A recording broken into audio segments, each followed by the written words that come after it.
स्वागत है आपका विनर्स एकेडमी प्रयागराज में। मैं समीर शुक्ला। आज हम लोग बात करने जा रहे हैं सॉल्व एक्सरसाइज की। और किस चीज की सॉल्व एक्सरसाइज? तो interchange of affirmative and negative. कल मैंने इसके रूल बताए आपको कि कैसे हम एक अफर्मेटिव सेंटेंस को निगेटिव में चेंज करते हैं। अगर आपने वो वीडियो नहीं देखा तो मैं उसका लिंक डिस्क्रिप्शन में दे दूंगा, आप उसको देखिएगा। उसके बाद ही आप सॉल्व एक्सरसाइज कर पाएंगे, क्योंकि उसमें मैंने आपको 4-5 तरीके बताए, 6 रूल बताए कि एज सून एज आ जाए तो क्या करते हैं, none but not only alone आ जाए तो ऐसा क्या करते हैं, इसमें क्या कैसे उसको हम निगेटिव में चेंज करते हैं। अगर कंपैरेटिव है और उसको निगेटिव चेंज करना है तो, पॉजिटिव है कंपैरेटिव में निगेटिव में चेंज करना है तो, यानी कई रूल। और एक सबसे इंपॉर्टेंट रूल इसमें यह था कि अगर आप अफर्मेटिव को निगेटिव में बनाना चाहते हैं या बदलना चाहते हैं, इंटरचेंज करना चाहते हैं, तो सबसे जो जरूरी बात है वो ध्यान देने वाली ये है कि जो वर्ब है या एडजेक्टिव है उसका आप अपोजिट वर्ड जरूर जाने। अपोजिट वर्ड जानेंगे तो उसी अपोजिट वर्ड के पहले नॉट लगाकर आप इंटरचेंज कर सकते हैं। आज हम लोग बात करने जा रहे हैं इस एक्सरसाइज की। सबसे बहुत इंपॉर्टेंट बात कि 15 क्वेश्चन के बाद, इसमें 22 क्वेश्चन है, 15 से 22 क्वेश्चन इतना इंपॉर्टेंट है कि आपके एग्जाम में हर साल आया है, किसी न किसी डिस्ट्रिक्ट में आया है। हो सकता है कि इस बार उस क्वेश्चन का नंबर आपके डिस्ट्रिक्ट में हो, तो इसलिए आप वीडियो लास्ट तक देखेंगे तभी पूरी तरह से क्लियर होगा। शुरुआत के 5 क्वेश्चन बहुत इंपॉर्टेंट है और अंतिम के 7 क्वेश्चन बहुत इंपॉर्टेंट है। बाकी जो है उसमें भी है, लॉजिक है, कैसा है तो देखते हैं। सबसे पहला क्वेश्चन है कि hardly had Ram scene me when he called me. अब यहां पर देखिए, एक चीज आपको बता देता हूं कि कल के रूल में कहीं पे भी हार्डली शब्द नहीं आया था, और हार्डली शब्द का यूज यहां पर है भी नहीं, क्योंकि हार्डली एक एडवर्ब है और बात हम वर्ब और एडजेक्टिव की करेंगे। इस वजह से, क्योंकि हार्डली एक कंजंक्शन के रूप में यूज होता है, मैंने इन्वर्जन में बताया आपको, कंजंक्शन का वीडियो देखेंगे तो आपको पता चल जाएगा कि हार्डली के साथ हमेशा व्हेन का यूज करते हैं। लेकिन अब यहां पर बात यह है कि यहां पर अगर इसको बनाएं तो बमुश्किल से राम ने मुझे देखा, उसने तुरंत मुझे बुला लिया।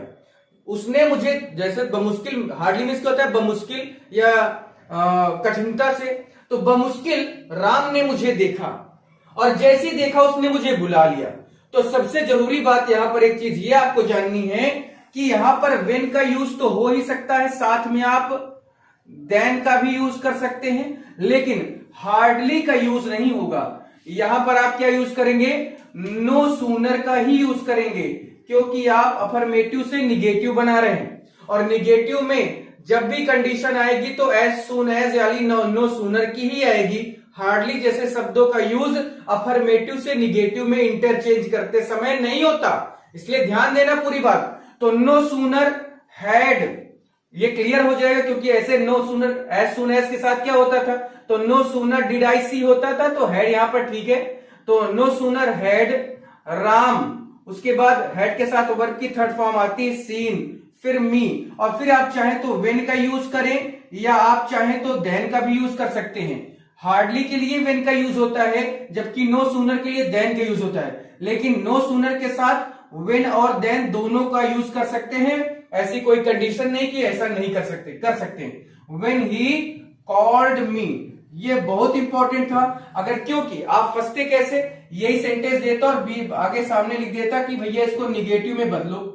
अब हमें तो पता ही नहीं चलेगा कि निगेटिव बनाए कैसे, क्योंकि आप तक पढ़ा ही नहीं, सॉल्व एक्सरसाइज की ही नहीं, स्कूल में करवाया नहीं, कोचिंग में करवाया नहीं, इस वजह से आप फेल होते, इस वजह से आपका नंबर कटता है। और यही कारण है कि एक टॉपर जो होता है और ये आपकी क्लास का होता है, लेकिन आपके नंबर कम आते हैं और उसके नंबर ज्यादा आते हैं, क्योंकि वो सोचता है, वो चीजों को सर्च करता है, खोजता है, ढूंढता है, तब जाके उसको ऐसी चीजें मिलती हैं। तो आप भी परेशान ना हो, इस बार आपकी डिस्ट्रिक्ट में आएगा, आप भी इसका काम तमाम करेंगे, मैं आपके साथ हूं। नेक्स्ट है, it is unlikely that Rakesh will help you. Unlikely मतलब होता है, लाइकली मीन्स लगता है, तो ऐसा लगता है या ऐसा लगता नहीं, अनलाइकली निगेटिव सेंस दे रहा है। तो यहां पर ये है कि it is unlikely that Rakesh will help you, मतलब मुझे ऐसा लगता है या ऐसा दिख नहीं रहा है कि राकेश तुम्हारी मदद करेगा। तो क्या करना है?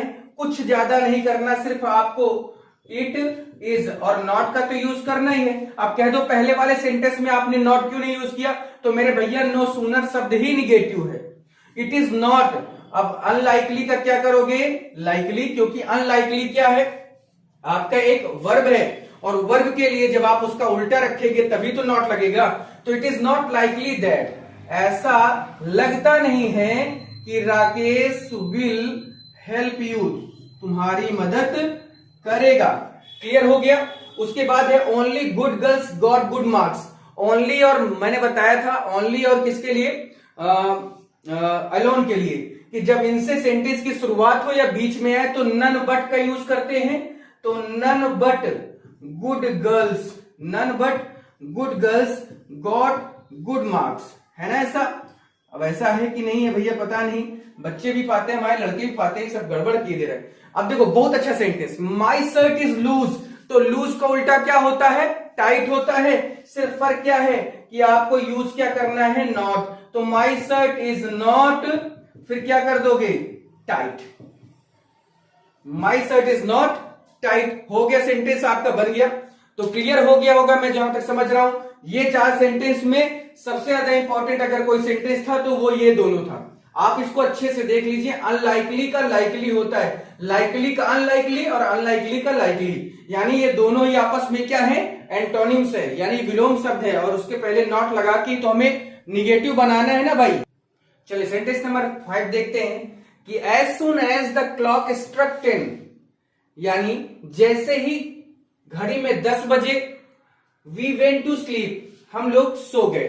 अब देखिए फिर बात कंडीशन यहां पर एज सुन एज की है। सबसे पहले क्या लगाओगे, नो सूनर का यूज कर दो। अब ये देखना है कि स्ट्रक जो है ये कौन से टेंस में आता है। तो स्ट्रक स्ट्रक स्ट्रक होता है, यानी ये आप इसको चाहे प्रेजेंट में मान लें चाहे पास्ट में मान लें। तो हेल्पिंग वर्ब अगर आप इज लगाते हैं तब भी कोई दिक्कत नहीं, और चाहे तो आप यहां पर क्या कहते हैं, अगर इसको आप बनाएंगे तो चाहे आप इसको यहां पर डज मान लें या डिड मान लें, कोई दिक्कत नहीं। द क्लॉक स्ट्रक ये बना सकते हैं, क्योंकि स्ट्रक क्या है, स्ट्रक स्ट्रक स्ट्रक, यानी तीनों फॉर्म स्ट्रक होती है। तो चाहे आप इसको भैया प्रेजेंट में मानो और चाहे पास्ट में मानो। प्रेजेंट में मानोगे तो डज लगाना पड़ेगा, पास्ट में मानोगे तो डिड लगाना पड़ेगा।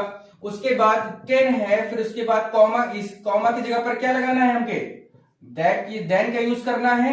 Then we went to sleep, then we went to sleep, यही काम करना है आपको। यानी एज सुन एज वाले में 2 काम बहुत जरूरी है कि एज सुन एज की जगह पर नो सूनर, उसके बाद हेल्पिंग वर्ब। हेल्पिंग वर्ब क्या आएगी वो आपको ध्यान देना है, ठीक है। वो अकॉर्डिंग टू आपके वर्ब यूज करेंगे। कॉमा की जगह पर आप देन का ही यूज करेंगे। नेक्स्ट है कि he is too miserly to spend any money. अब एक बात पहले ये समझिए, मेजरली LY लगा है क्योंकि ये क्या है, ये एक कहीं ना कहीं एक तरह से LY जब लगता है तो हमें ये दिखता है कि ये एडवर्ब है। तो लेकिन मेजरली यहां पर क्या है, एडवर्ब और एडजेक्टिव दोनों का काम कर रहा है। इस वजह से हम जब इसको निगेटिव बनाएंगे तो नॉर्मली पहले तो बनाते ही हैं, जो बनाते हैं हम लोग क्या कि ही इज टू की जगह पर क्या करोगे, सो, और फिर माइजर करो, ठीक है, या मेजर करो या माइजर करो, LY का यूज मत करो। उसके बाद क्या करेंगे, दैट करेंगे। उसके बाद ही प्रेजेंट में है तो कैन नॉट, है ना, कैन नॉट स्पेंड, फिर एनी, फिर मनी। क्लियर हो गया होगा कैसे इसको करना है। ही लव्स ऑल बहुत आसान है, ही लव्स ऑल, तो लव्स का उल्टा क्या होता है, हेट होता है, और प्रेजेंट इंडेफिनिट में है तो ही डज नॉट हेट ऑल, यानी वह सबको चाहता है तो वह सबसे नफरत नहीं करता है, यानी वो सबको चाहता है, उल्टा करना है। Iron is more useful than gold. अब इस सेंटेंस को अगर हम निगेटिव बनाएं तो आपको मैंने बताया कि अगर कंपैरेटिव में है और उसको निगेटिव बनाने के लिए कहा जा रहा है तो निगेटिव कौन सा बनेगा, पॉजिटिव का निगेटिव। तो सबसे पहले क्या लोगे, सबसे पहले लोग गोल्ड, उसके बाद क्या लगाओगे, हेल्पिंग वर्ब, तो गोल्ड इज। अब उसके बाद हो गया एज, ठीक है, सॉरी निगेटिव बना रहे हैं हम लोग, तो gold is not so, gold is not सो। उसके बाद useful, gold is not so useful, क्योंकि यूजफुल के पहले मच का यूज नहीं करते, क्योंकि मोर का यूज और मोस्ट का यूज कॉम्परेटिव और सुपरलेटिव में करते हैं, लेकिन मच का यूज पॉजिटिव में नहीं करते। तो gold is not so useful as, किसके जैसा, आयरन के जैसा। क्लियर हुआ। 9वां नंबर है यहां पर कि ही फाउंड हिम डिसऑनेस्ट। ये आप करेंगे, थोड़ा सा इसको करके आप दिखाएगा, मुझे इसका कमेंट चाहिए भाई। ही फाउंड हिम, बहुत आसान है, बहुत आसान, एकदम आसान। He found him dishonest. क्या करना है इसमें, कुछ करना नहीं है, लेकिन मैं बताऊंगा नहीं, आप इसको खुद से करेंगे। निगेटिव बनाना है, डिसऑनेस्ट लिखा है, फाउंड लिखा है, हेल्पिंग वर्ब लगा दो और जो तुम्हारा एडजेक्टिव दिख रहा है उसका उल्टा कर दोगे, आ जाएगा। ये मुझे आप कमेंट सेक्शन में जरूर मुझे कमेंट करके बताएंगे। इसके बाद एक चीज और था, क्वेश्चन नंबर 5 के बाद क्वेश्चन नंबर 6 भी ऐसा ही था कि as soon as he came it began to rain. तो एज सुन एज वाले जितने सेंटेंस आएंगे आप कर लेंगे। एज सुन एज की जगह पर नो सूनर लगाओ, उसके बाद सीधा हेल्पिंग वर्ब लगाओ।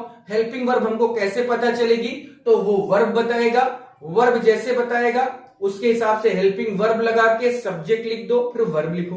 कॉमा की जगह पर देन कर दोगे, आराम से हो जाएगा। अब जैसे सेंटेंस है कि as soon as he came it began to rain, तो as soon as he came, तो नो सूनर केम वर्ब की सेकेंड फॉर्म, तो no sooner did he come, did के साथ वर्ब की फर्स्ट फॉर्म होती है, तो no sooner did he come then it began rain. कोई दिक्कत नहीं हुई आपको।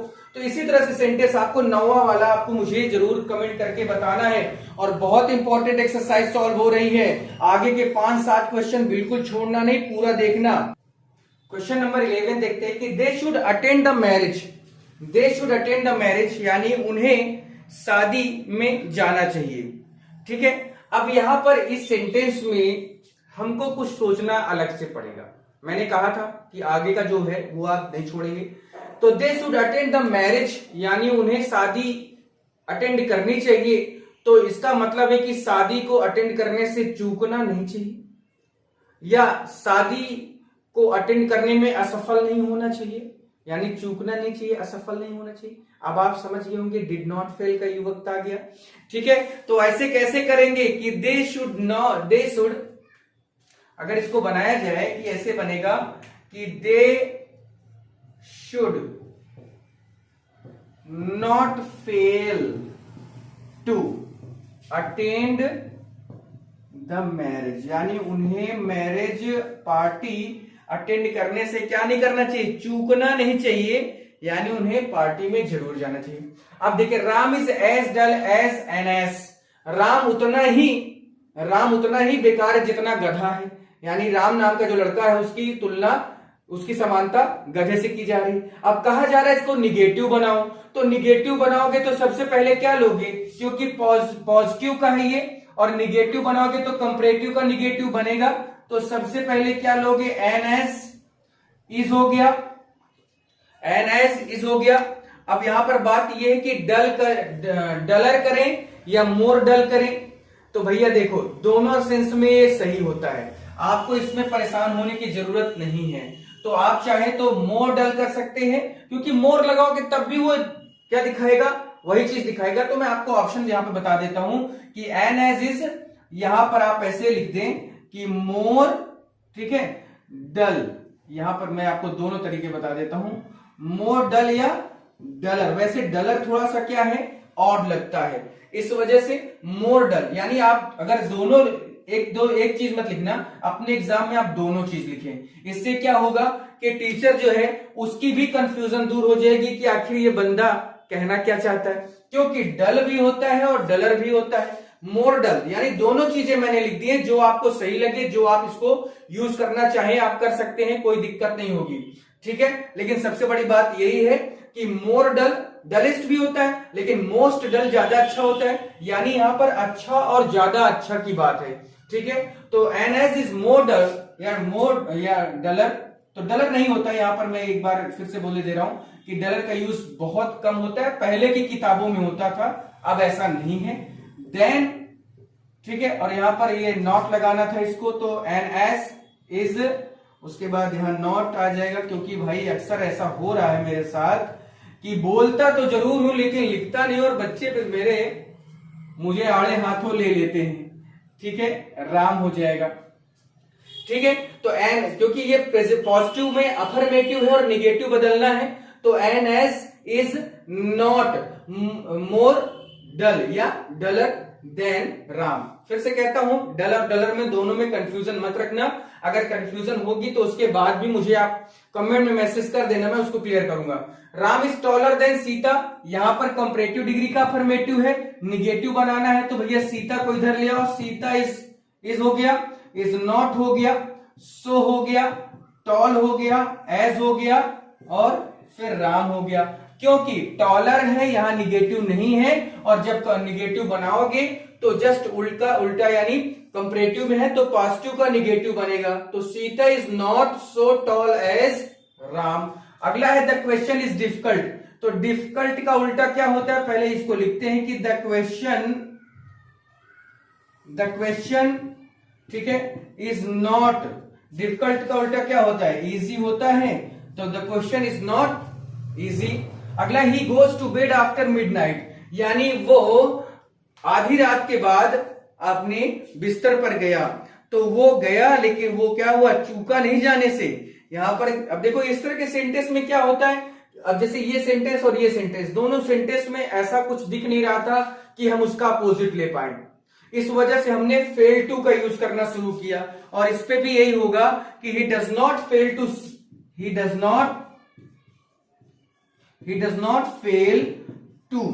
ठीक है, he does not fail to.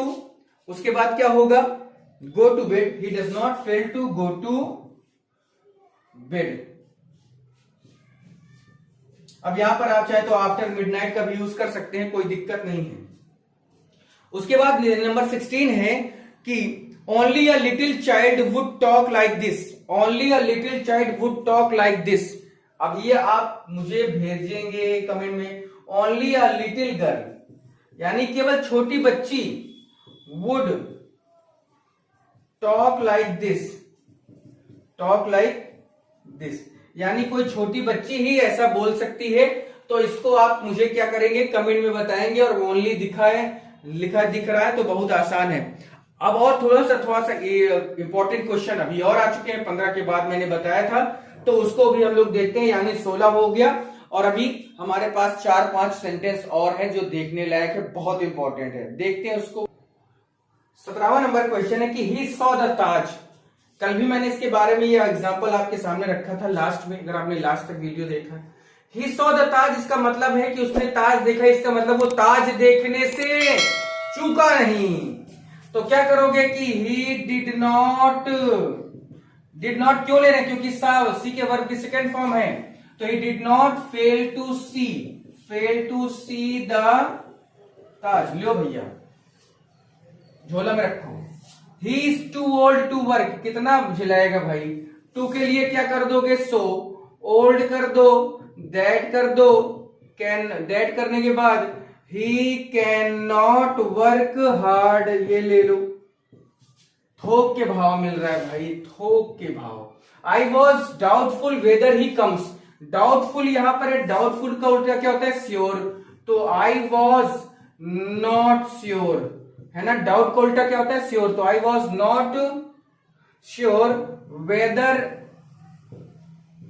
He comes, कोई दिक्कत नहीं यहां पर भी आपको होगी।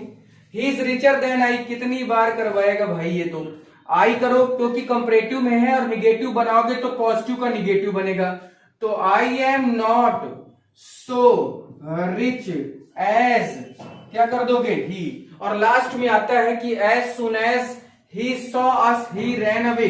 बहुत आसान है, एज सुन एज को सबसे पहले क्या लिखोगे, नो सूनर।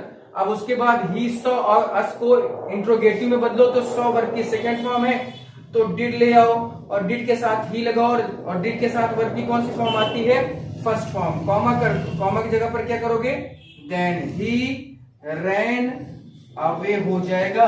ये आपकी एक्सरसाइज सॉल्व हो चुकी है। इस एक्सरसाइज में बहुत सारे ऐसे क्वेश्चन थे जो आपके मतलब के थे और बहुत इंपॉर्टेंट भी थे। अगर आप इसको नहीं देखते हैं तब भी आप समझिए गलत कर रहे हैं अपने साथ, क्योंकि ऐसा नहीं है कि हर डिस्ट्रिक्ट में एक ही पेपर हो। भैया यूपी में 75 जिला है, बाकी और बिहार की बात करें, एमपी की बात करें, झारखंड की बात करें, उत्तराखंड की बात करें, तो उन सब में भी यही सारे पोर्शन होते हैं, यही सारी चीजें चलती हैं। तो अगर आप सोचते हैं कि आपने 1-2 क्वेश्चन छोड़ दिया तो आपका नंबर कम नहीं होगा, तो भैया मेरिट जो होती है अगर आपके 59% है और पॉइंट लग के अगर आपका 60 हो रहा है तो वो फर्स्ट डिवीजन कहलाएगा, और पॉइंट हट गया और 59 पॉइंट कुछ आया तो वो आपका सेकंड डिवीजन कहलाएगा। और फर्स्ट और सेकंड में बहुत बड़ा अंतर होता है, भले ही आप एक नंबर से ही कम क्यों ना हो। इस वजह से कहता हूं वीडियो लास्ट तक देखना और इसको लाइक करना, शेयर करना, सब्सक्राइब करना, कमेंट करके बताना। और जो भी मैंने सेंटेंस दिए हैं 2-3 आपको करने के लिए, कमेंट में मुझे जरूर बताएं कि वो आप कर पा रहे हैं या नहीं कर पा रहे हैं। उसके अलावा कल हम लोग बात करेंगे असर्टिव टू एक्सक्लेमेटरी, ठीक है। तो कल उसके लिए थोड़ा सा वेट करें और बहुत जल्दी आप लोग को एक मैं हो सकता है खुशखबरी दे दूं, और वो खुशखबरी क्या होगी वो पता नहीं, अभी थोड़ा समय है उस पर, लेकिन बहुत जल्दी। ठीक है, आज के लिए इतना ही। Thank you.